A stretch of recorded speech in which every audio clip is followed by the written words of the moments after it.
Hello and welcome to another episode of What Do You Call It podcast. I'm your host, GB. I hope everyone had a fantastic Easter holiday. I hope you all enjoyed WrestleMania as well. That's going to be the better option and the better celebration for us nerds, including myself. I mean, my guest isn't a nerd. He's pretty cool.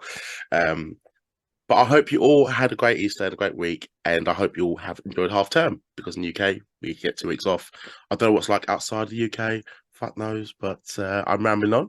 Anyway, today's guest is, there's quite a few of these to get through, so bear with me, the Avalanche of Awesome, the master of the Stooniverse, the best around, but best known as the last true superstar. Please give it up for Stuart Shepherd. How you doing today, mate? You all good? Oh, wonderful. Thank you for having me. It's a pleasure to be here. Thank you, mate. Thank you. I see you might be in holiday with the background. The Uh, Caribbean, I assume. yeah, I was in the Caribbean recently and I don't want to let it go. So even though I'm in my office at home at the moment, I'm The still attached. there in St. Lucia in spirit. Yeah, If it helps you get through those days at work, then I applaud you, mate. I absolutely absolutely. applaud you. But no, it's all good, mate.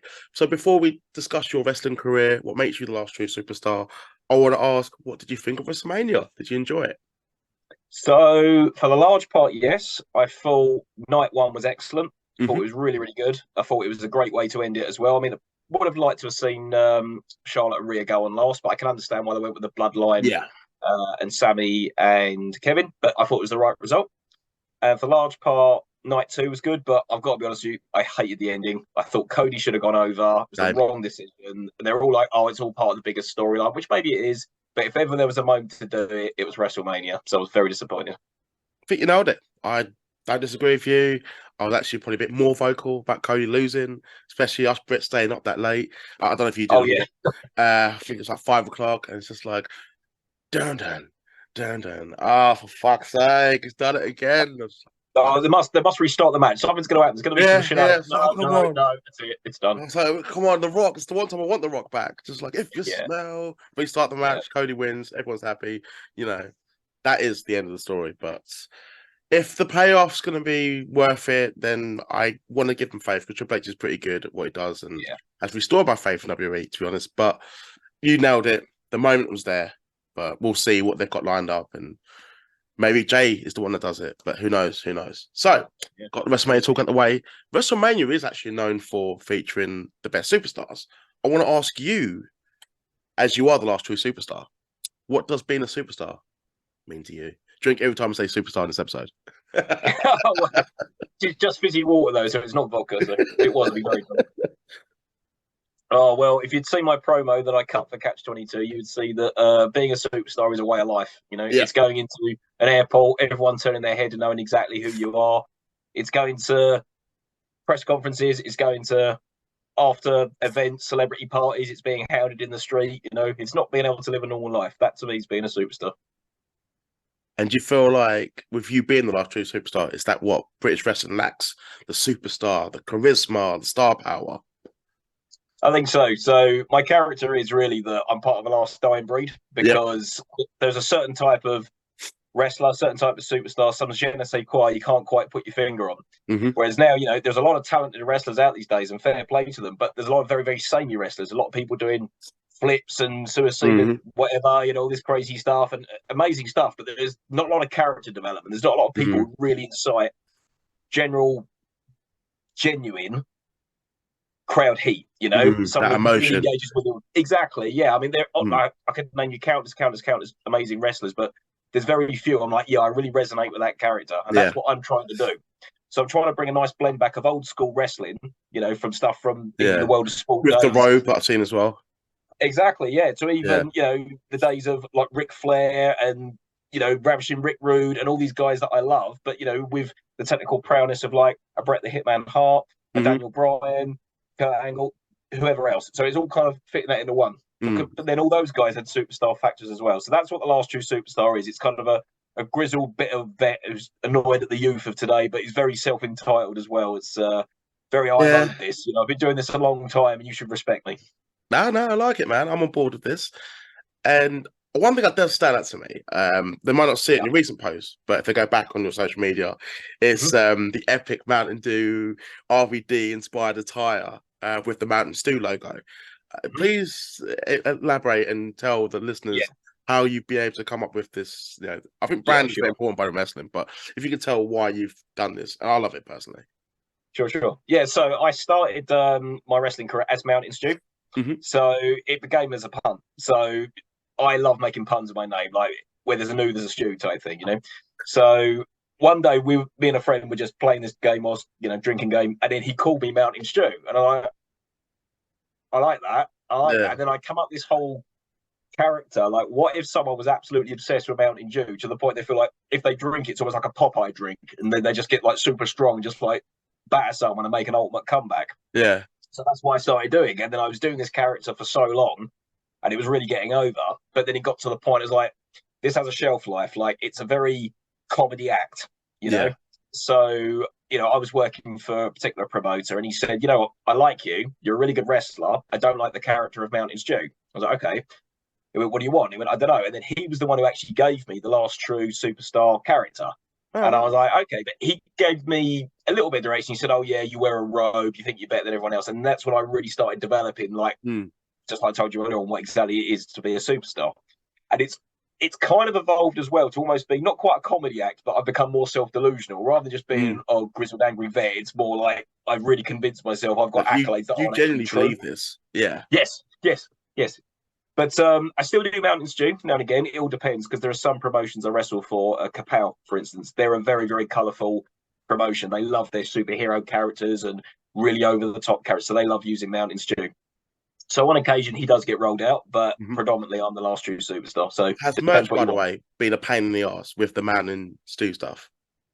I don't go there. To be honest, I don't You're want to not get going to sued. attempt it. Yeah, especially with WWE is sponsored by Mountain Dew. I'm not going to touch that with a barge pole. But in all honesty, I've never really had merch. One Yeah. promotion I worked for years and years and years ago, I started out Dropkicks. They did make me some T-shirts with a lot of a crude logo on it, but no, I've never really had merch. So Bloody hell, drop kicks. That's going back. I was actually going to kind of get into that in a bit, but mm, I hold off on the drop kicks talk because obviously I spoke to Nick Aldis about a year and a half ago, and he was there as well. And I actually got to yes, go drop kicks once years and years ago. I was like 18. No one remember it was because I'm quite old now, but that's another story. But before we talk about your training and drop kicks itself, what actually got you into wrestling in the first place? What made you a fan? oh man, I've loved wrestling since I was 7 years old. I've Yeah. always loved it. I've always had the toys, the sticker books, the computer games, the old VHS videos, all that sort of. Been a huge, huge fan. Hmm. And yeah, it got to like when I was in my 20s and I was just playing a SmackDown vs Raw game on the PlayStation. And a family friend went, "Oh, you like wrestling?" I was like, "Yeah." And he said, "I know a wrestler." And I was like, "Oh, who's that?" And he said his name. He said his name was Mike Mendoza from Hmm. LDN. And I was like, "Oh no, I don't know him." And he went, "Oh yeah, you should add him on Facebook." So okay, cool. So I pinged him. I went, "Oh hey, I heard you're a wrestler. That's so cool. Out of interest, where did you learn to train?" And he said, "Oh, I learned to train at a school in Ashford." He went, "But it's actually closed down. That's NWA Hammerlock." Hmm. He said, "But that's all closed." And I was like, "Oh, that's such a shame." He said, "Oh, but actually, there's a school called Dropkicks Mm. that's in Purfley in Essex. So Essex, if you yeah, want near to go." Lakeside. Yeah, that's it. Yeah, it's run by a guy called John Ritchie. This is back in the day. He said, Yeah. so go down there. So I went down there for a laugh, purely expecting it to be like, when Hulk Hogan went in and got his leg broken, all Yeah, that yeah, sort of yeah, stuff. yeah. I thought it was going to be really We'll see if it guarded. comes back after like two broken Yeah, legs. We'll see if it exactly. crushes. There was nothing like that. Like I went there and it was the most open, welcoming, Mm. nice environment ever. They're All just like people me. from yeah, and it was just like from absolute beginner to pro. There's all sorts of people there. So Yeah. I went there and I never looked back. And that's basically what happened. I just thought, oh, I'm going to go down there for a laugh. You just like you might get in a boxing training or kickboxing, and then you give up Mm. instantly. But I went there and I loved it. And yeah, 14 years later, I'm still doing it. Ah man, like you truly are a veteran. When did you make your Yeah, actual debut, by the way? Like, do you remember the not necessarily yeah. the date and the time? Oh, actually, no, I've just got the response. Then, what's the date and time then of your debut?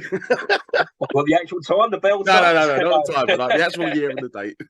Yeah. It was April 2010, and it was Dropkicks relocated to like a big warehouse in East Tilbury, and they built like a mini like fight club, and it was amazing. It had like 2 rings and an octagon and a boxing ring, this sort of stuff. And we did an academy show there. And I made my debut there against a chap called Barry Ryan, who's actually just made a comeback as well. And he's actually a cage fighter as well. So he's a cage fighter and a pro wrestler as well. So yeah, made my comeback, my debut. That's proper rare, by the way, for a British wrestler to make the debut and it not be in a battle royal. Yeah, that's pretty damn rare. Yeah, that was instilling a lot of confidence in me. But I'd been training for about a year, and then about a year's worth of training. Like, yeah, you're ready.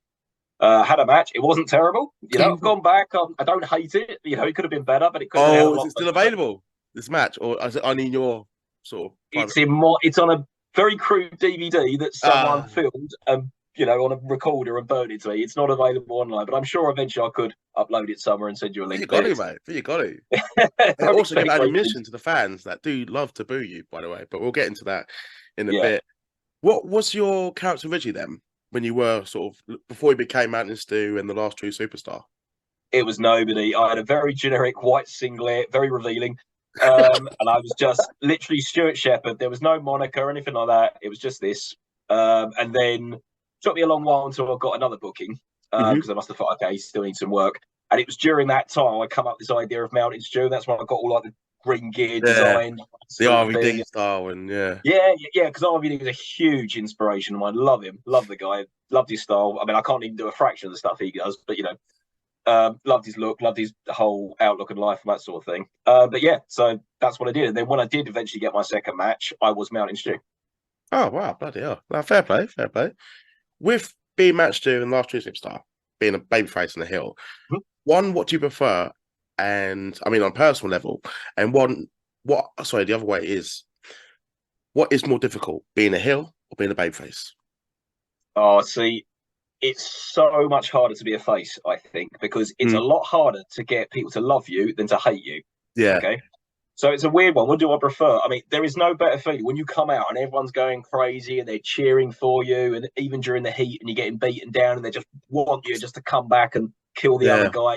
That's fantastic. And, you know, when you win and little kids are running up to you, high-fiving you, it's amazing, right? Want the photos and stuff. Yeah. Exactly, yeah. And, you know, so being a face is awesome, but there is nothing quite like really pissing a crowd off. And that's what I love doing as the Last True Superstar. I can tell you enjoy it. I love it because I feel like Mountain Stew is just me being silly. I feel like the Last True Superstar is me turned up to 11. Like, I'm just being me. I'm not pretending to be anyone. I'm just being an arrogant, entitled arse. Yeah. And that's basically what I'm doing. But yeah, it's very difficult. So I love doing them both, but I think now I really want to focus on the Last True Superstar because I think that's got legs, and that's probably going to get me to the next level. Whereas Mountain Stew is a bit of a comedy act; it's only going to get you so far. Yeah, no, that's fair. I just like some of the heat you get in the match as well. It's like, you know, your opponent goes to you, oh yeah, your shoelaces are untied, and then obviously, you know, just boom, and then you try it, and then it fails miserably. Just I like the reaction to that stuff like that. People forget it still works, and I fucking love it. It does. There are so many heels, right? So many heels don't want to make a prat of themselves. They're like, no, I'm a serious heel. I don't want to. But like you just said, I want to be a cool heel, and I want to be MJF and whatever. No, cool heels suck. Like, you know, you've got to be able to fall on your ass, or, you know, kids laughing at you and stuff like that. Just embrace it, you know, because if you don't, then people aren't going to believe you. If you don't take yourself too seriously, you just go out there and have fun. It'd be much more realistic, you know, much more genuine. Yeah, no, I get you, man. I get you. What have been some of your career highlights so far? Then, what would you say have been that stood out to you? Oh wow, career highlights. I mean, I've wrestled in many promotions, so that's definitely a career highlight. Being able to still be doing this after 14 years, still being fit and healthy. I've wrestled people who've gone on to better places. So wrestled Sid Scala, wrestled Lewis Howley, who's now Elton Prince. Pretty deadly, Yeah, from Pretty Deadly. That was quite an achievement. God, who else I've been in the ring with? Just, I think for me, it's being in the ring with people who then got on to bigger and better things. Because I've just been like, you know, I've wrestled those guys. Being I've part of their journey. Yeah, you know, and I've been in locker rooms with like Bobby Lashley, MVP. Really? Yeah. Like whenever I've, you know, worked for a promotion and they booked an import, then, you know, you share a locker room with them and they've got no ego and you share stories with them and that sort of thing. I won championships as well. So I was the Dropkicks Cruiserweight champion. That was a highlight. First championship I won was, massive high, especially because my trainer John Ritchie put me over. So that was. Did you have any of your friends' family there, by the way? Oh yeah, basically the entire venue was like 75%. So you may or may have not let it slip that you were going to win. Yeah, and I'm going over. Yeah, so that was awesome. And then won the Dropkicks tag title. That was really memorable as well. And then wrestled for another company, BHW, British Heritage Wrestling, and they made me their champion as the last true superstar. So that was like my first. Right now, I'm a champion as this really arrogant character. So I think it's that. For me, my highlights have been wrestling people who've gone on to bigger and better things, winning championships, been doing this for 14 years, working for many, many different people, and just sharing locker rooms with some amazing people. And just making friends from it as well, and making some fans that love you and hate you at the same time. It's rewarding as well, isn't it? Going out there, nothing's worse than being a wrestler that goes out there to crickets, to silence, just people just texting away. Yeah. I've done shows like that when there's been like 10 people in the crowd, and some of them like mums and dads of the crowd of the wrestlers, and they don't care because they've come so often. But yeah, the crickets is the worst. But when you come out and you can get any sort of reaction from people, it is rewarding. No, good man, good. I couldn't do it because I take it personally. Well, that's not just, I'm just playing the bad guy. Yeah, exactly. Fuck this. No, that's cool, man. That's cool. So we talk about like the career highlights, but is there anything you'd like to do personally? Any countries you'd like to wrestle in? Any people top of your head you'd like to wrestle in the UK scene, or maybe even like some legends? I don't know, just some goals that you might feel like you want to achieve still. Yeah, sure. Progress, obviously. I'd love to get on Progress. That's kind of the next step. Progress and Rev Pro. And in terms of countries, any country, to be honest with you, that's been one of my goals that I haven't achieved yet. I'd love to wrestle overseas, even if it was, just in Europe. That was it. There was a stage when I was in contact with people in France, Belgium, Germany before the pandemic, and then all that went down, and then a lot of those companies basically went bust, and they just never returned after the pandemic. So that was a shame. So yeah, goals wise, definitely want to get on bigger promotions like Progress, Rev Pro. Countries, anyone. I mean, America and Japan would be amazing, but gotta be realistic. So probably aiming more my sides at Europe. You never know, mate. You never know. Honestly, just keep doing what you're doing, mate. Keep being a dick to the crowd, and then also get them on your side. yeah, that works. And in terms of that'd be a compliment, by the way. Like just yeah, for sure. Oh, that's in terms of opponents, I mean, God, the list is just endless. But I mean, legend-wise, I still really want to wrestle Johnny Storm. I reckon me and him could have an amazing match because he's so, even though he's a fantastic wrestler, he's so good at working a crowd and getting his character over. One of the first matches I ever saw as a kid was him. Not Jody Fleisch, but I think he's actually teaming up with Jody Fleisch. But and he's still really good and active and just an all-time favourite for me personally. Yeah. Oh, Jody Fleisch as well. So Johnny Storm I want to wrestle, Jody Fleisch I want to wrestle, and they're both fantastic guys anyway, and even as a tag team, so definitely those two. RJ Singh, I've always wanted to really wrestle him. Great lad. Had him on the show. Amazing. Really cool really? I'll have to catch that episode. Cheap plug. Yeah. I'll send it to you. And anyone listening to it as well, if you go down the description below, find me on Spotify. You can find that episode as well, along with this episode. Continue. I will be checking that out. And obviously, I've been building at the moment towards my eventual showdown with Mike Bird. So, looking forward to wrestling him because I've been getting quite a lot of shit on social media. I love it when wrestlers just keep it up outside the ring. It's great. I like to stir things as well on the podcast. If I could add the fuel to the fire, then I'm happy. Please do. So I'm going to ask this fun question. Doesn't have to be about wrestling, so it allows you to switch off from the wrestling talk. I mean, keep wrestling you want. It's up to you. You're the guest and you're the host. 3 dream dinner guests for your party. Dead, alive, fictional, non-fictional. Could be anyone. Could be someone you met on holiday. I don't know. Could be any single person. You want to pick their brains. You're going to be hosting the meal. 3 people. You select and give me a reason as to why you want them there as well. Go. Yeah, cool. Okay, so I'll pick one wrestler. So I would pick Rob Van Dam. Nice. Because amazing wrestler. I've met him a couple of times as well. He's such a cool dude. But, when I've met him, it's been very brief, just like an autograph signing. Yeah. But everyone does say he's nice, though.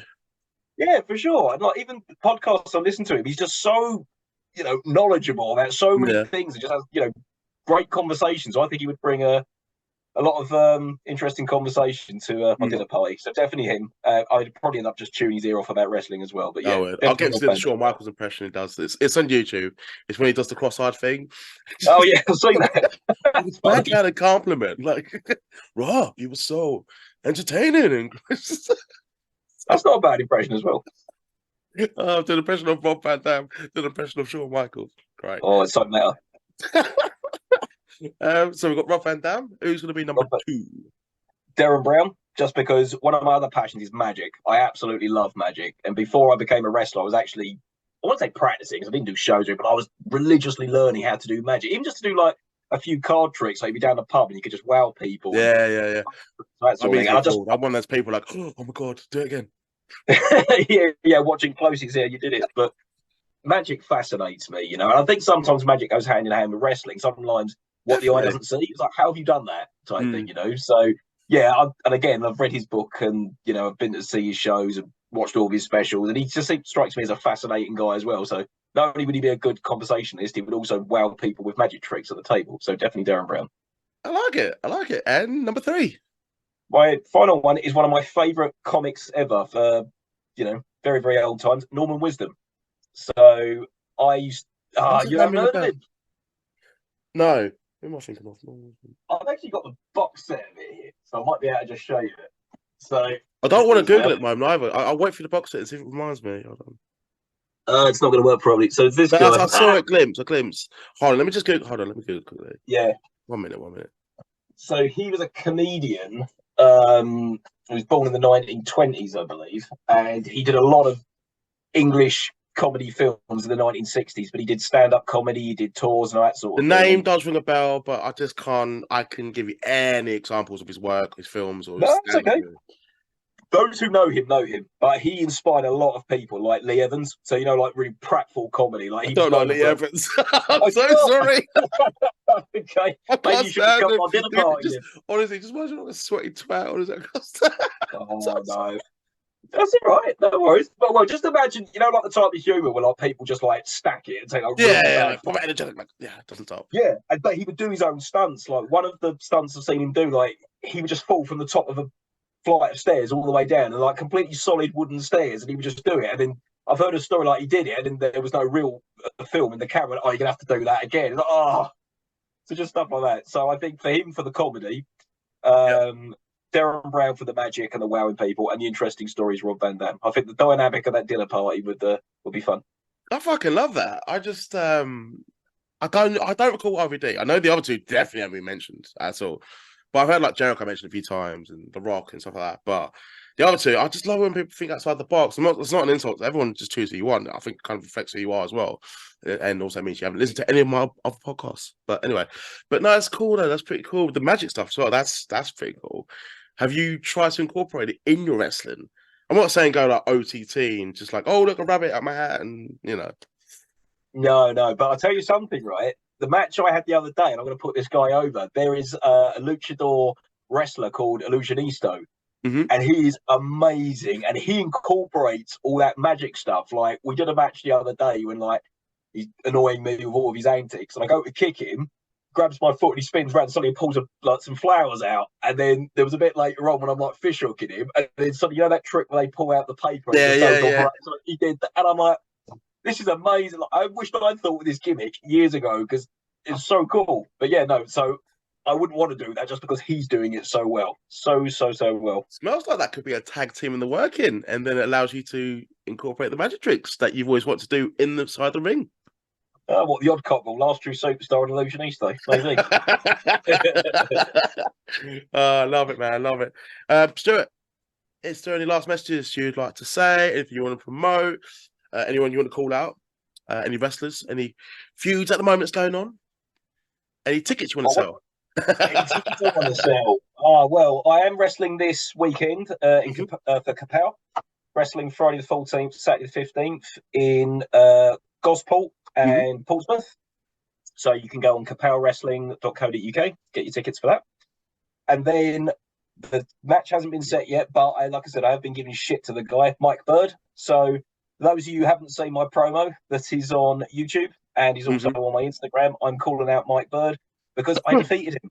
I defeated him. The record books will always say that I defeated him. Doesn't matter how I defeated him, I defeated him. And the record books always say that. But, you know, I'm always ready to step back in the ring for round 2 to prove to him that I'm a superstar Yeah. and he is a former master.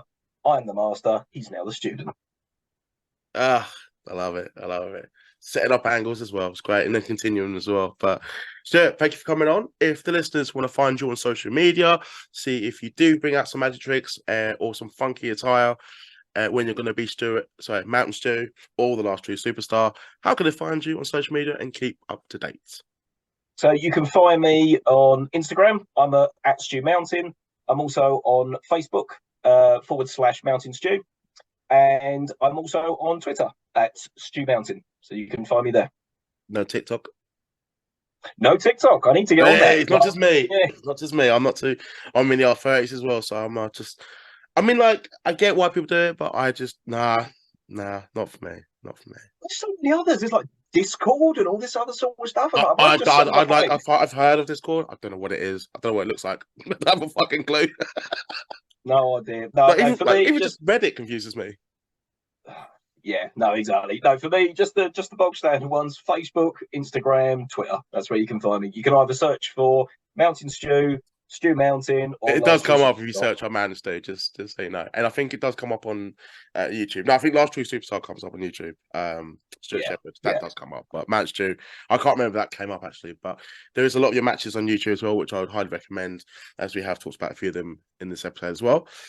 So I'll put the details in the description below where the listeners can follow you on your social media.